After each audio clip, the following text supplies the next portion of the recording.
Financial reporter Alan Kohler has written for ABC Online today that America is having a break from reality on tariffs and the world will move on to a new order because of them.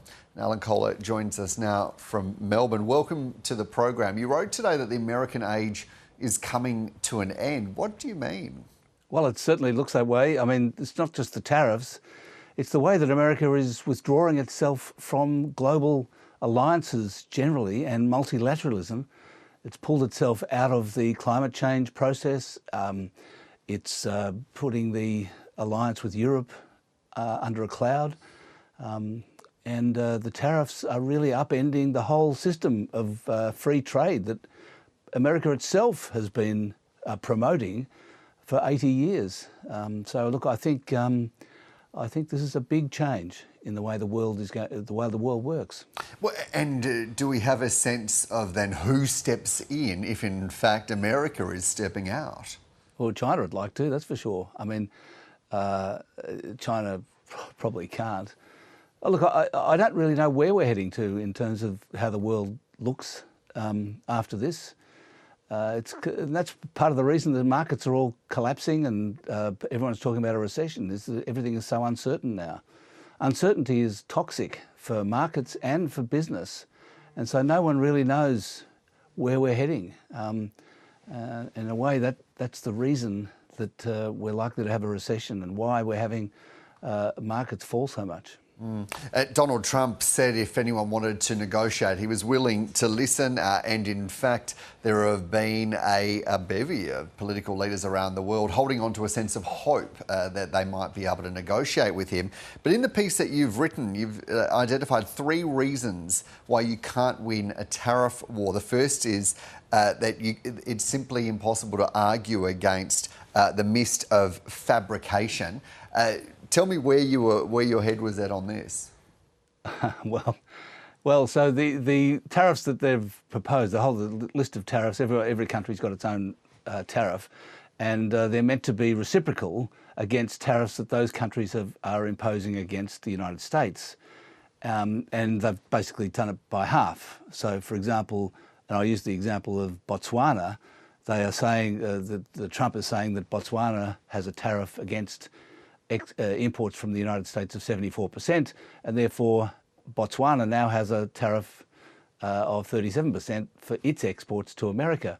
And that's not true. I mean, Botswana doesn't have a tariff of 74%. How can it possibly negotiate with that? The 74% and basically every tariff that is supposedly charged against the United States is derived from some sort of weird calculation based on the trade deficit. And the whole thing assumes that a trade deficit is bad, and that therefore, and that any trade deficit must be the result either of tariffs or non-tariff barriers. It can't possibly be the result of a competitive advantage, or in Botswana's case, most of the exports from Botswana to America are diamonds, and America has no diamond industry. So if anyone wants to get engaged in America and buy a diamond ring, it has to be imported, obviously, not just from Botswana, but from everywhere. So anyway, the whole thing is ridiculous. You also made the point that the demands of President Trump won't be confined to trade. You touched on this a bit earlier, and if you might expand, that this is broader than just trade, isn't it? This is about everything. Well, so the tariffs are based on a declaration of emergency, right? He's using the International Economic Emergency Act that was passed in 1977, which gives the president power to bypass Congress if there's an emergency. And so he's saying that there's tariffs, these tariffs are based on an emergency, and so the Mexican and Canadian tariffs of 25%, which were announced in January, are based on a fentanyl emergency. Got nothing to do with the things that those countries actually export to America or the trade deficit or surplus or whatever. It's got to do with fentanyl, which is truly a problem, no doubt about it. I think it probably is an emergency, but putting 25% tariffs on Canada and Mexico have got nothing to do with fentanyl. So he's using that as a negotiating tool to try to force Canada and Mexico to stop the fentanyl crossing the border, which, you know, it just kind of, I suppose it's an indication of the way that Donald Trump thinks, which is that any negotiation is an exercise of bullying. That, you know, that all negotiations are basically about who has the greatest power. And what he's trying to do is to use the power of the American consumer. So every country, basically every country in the world, wants access to American consumers because they're the richest in the world. And he's trying to use his ability, using the Emergency Powers Act, to basically choke off or prevent countries getting access to American consumers in order to attain something else, whatever it might be.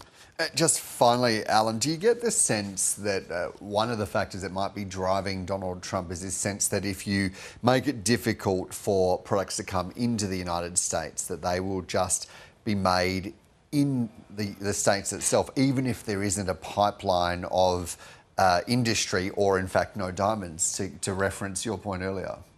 Well, look, it's a real blast from the past, this is. I mean,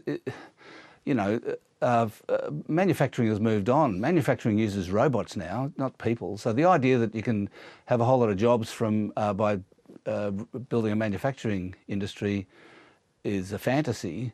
And anyway, do American workers really want to make shirts and underpants now? I mean, let them get made in China. That's fine.